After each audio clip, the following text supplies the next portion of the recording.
지금 당장 사퇴하라! 학생들의 명령이다. 지금 당장 사퇴하라. 학생들의 명령이다! 지금 당장 사퇴하라! 학생들의 명령이다. 지금 당장 사퇴하라. 학생들의 명령이다! 지금 당장 사퇴하라! 학생들의 명령이다. 지금 당장 사퇴하라. 네, 감사합니다. 다음은 첫 번째 사정 신청자 발언이 있겠습니다.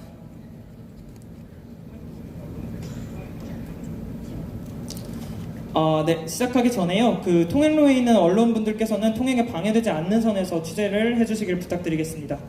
네, 첫 번째 사전 신청자 발언 소개해드리겠습니다. 현재 재료공학부 박사과정에 재학 중이신 김근태 씨를 앞으로 모시겠습니다. 큰 박수 부탁드립니다.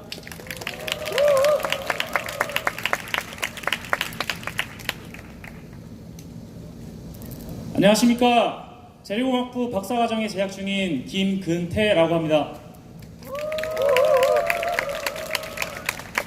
이 집회에서 오해의 소지가 있기에 최대한 정치적 메시지에 대해 조심스럽게 접근해야 한다는 것을 이해합니다.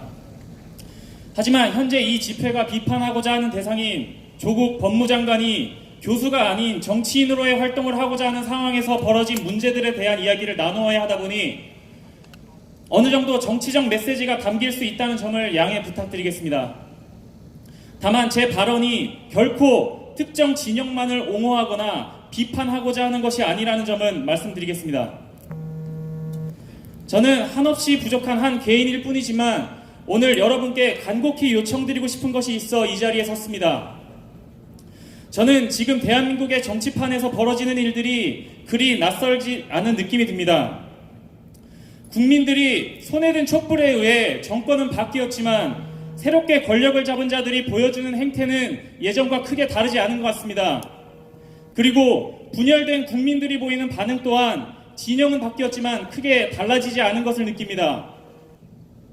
과거 박근혜 정권 콘크리트 지지층 30%, 현재 조국 장관 지지층 40% 이상, 이 둘은 서로 정치적 대척점에 존재하지만 본질적인 공통점을 갖고 있습니다. 그건 바로 모두 진영 논리에 사로잡혀 있다는 것입니다. 진영 논리에 사로잡혀 너네 편이 저지른 잘못을 비판하면서 우리 편이 저지른 똑같은 잘못은 합리화하려 합니다. 과거 박근혜 대통령 탄핵 정국 때 전국에 울려 퍼지던 부정, 부패, 비리 척결에 대한 외침은 왜 2019년에는 나오지 않는 것입니까? 왜 과거의 부정에는 민감했었고 현재의 위선에는 이토록 관대하단 말입니까?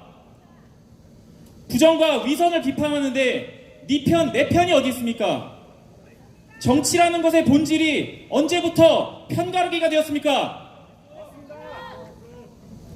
저는 2년 전 광화문에서 촛불을 들었습니다. 당시 대통령 그리고 그 측근들이 권력의 뒤에 숨어 국민의 동의를 구하지 않은 채로 국가적 결정을 내리고 개인의 이익을 위해 국민이 부여한 권력을 사용했던 점에 대해 저는 분노하였고 촛불을 들어 목소리를 내었습니다. 그리고 저는 지금 또다시 촛불을 들고 있습니다. 지금 제가 든 이 촛불은 2년 전에 저를 부정하는 촛불이 아닙니다. 2년 전에 들었던 그 촛불도 지금 제가 든 촛불과 본질적인 다름이 없습니다.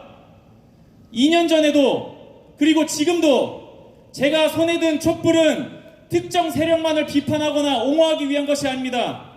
과거에도 그리고 지금에도 저는 사랑하는 대한민국을 타락시키는 불의에 대한 비판의 목소리를 내고 있는 것입니다.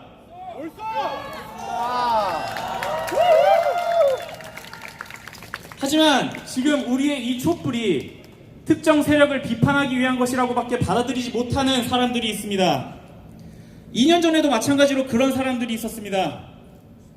아까도 말씀드렸지만 이 둘이 겹치지 않는다 가정하면 대략 70%의 국민들이 이 숭고한 촛불을 고작 편가르기의 수단으로 받아들이고 있습니다.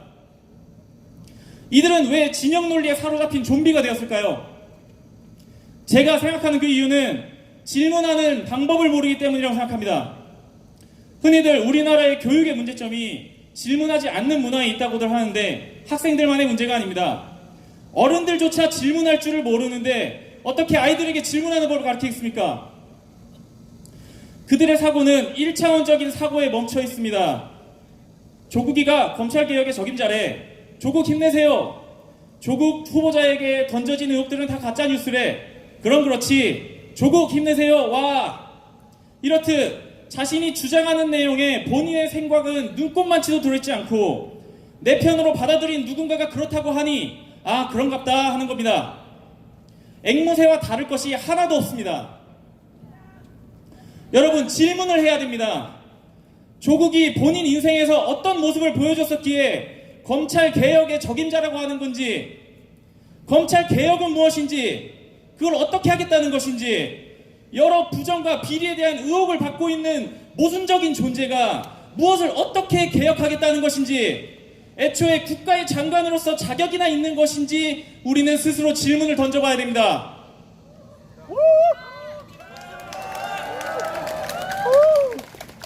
꼭 조국에 관련된 내용뿐만이 아닙니다. 각종 경제, 외교, 안보 정책들, 우리가 속한 공동체의 미래를 결정하고 결국에 우리의 삶에 지대한 영향을 미치는 우리의 인생에서 마주하는 여러 공적 메시지들에 대해서 항상 질문을 던져야 됩니다. 감정을 자극하는 듣기 좋아 보이는 메시지들이 과연 옳은 결과를 가져올 수 있는 것인지, 그 메시지가 과연 본질에서 벗어나 있지는 않는지 끊임없이 질문을 던져야 하는 것입니다. 그래야만 우리가 우리의 생각의 주인일 수 있기 때문입니다. 생각의 주인이 내가 아니라면 나는 누군가의 정신적 노예가 될 수밖에 없습니다. 누군가의 이익을 위해 도구로 쓰여지는 노예에 불과한 것입니다. 더 큰 불행은 스스로가 그 사실을 인지하지조차 못한다는 것입니다. 여러분, 자유가 무엇입니까?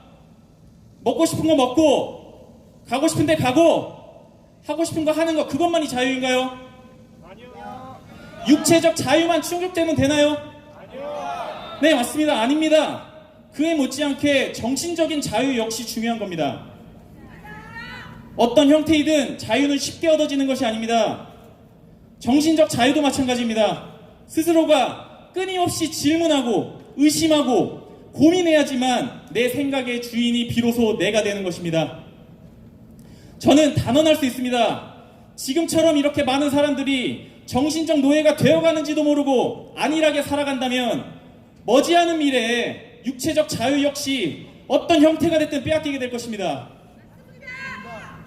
자유는 거저 주어지는 것이 아닌 쟁취해야 하는 것임을 기억해야 하고, 자유를 빼앗기는 것에 위기의식을 느껴야 합니다. 그래서 저는 여러분들께 요청드리겠습니다. 끊임없이 질문해 주십시오. 먼저 본인 자신에게 끊임없이 질문해 주십시오. 그래서 내 생각의 주인이 나임을 스스로가 확실하게 하십시오. 내가 추구하는 바의 본질이 무엇인지 확실하게 해주십시오. 그리고 아직 스스로에게 질문을 던지지 못하고 있는 가족, 친구, 애인, 선후배들에게도 질문을 던져주십시오. 부디 스스로에게, 그리고 사랑하는 사람들에게 질문하는 것을 회피하지 말아주십시오. 저는 이 땅의 국민들이 모두 이 나라가 잘 되었으면 하는 그런 선의를 가지고 있다는 것을 압니다. 하지만 그 선의가 올바른 결과를 내기 위해서는 스스로의 생각을 점검하는 작업이 반드시 필요합니다. 저는 확신합니다. 이 대한민국 땅의 국민들이, 대한민국을 사랑하는 선의를 가진 모든 국민들이 스스로에게 질문을 하기 시작할 때, 그때가 비로소 이 사랑하는 대한민국이, 이 자랑스러운 대한민국이 전 세계를 선도하는 진정한 강대국으로 우뚝 서게 된 때일 것입니다. 여러분, 한 사람 한 사람의 질문이, 그리고 오직 그 질문만이 이 대한민국을 건강하게 바꾸는 힘이 될 것입니다. 감사드립니다.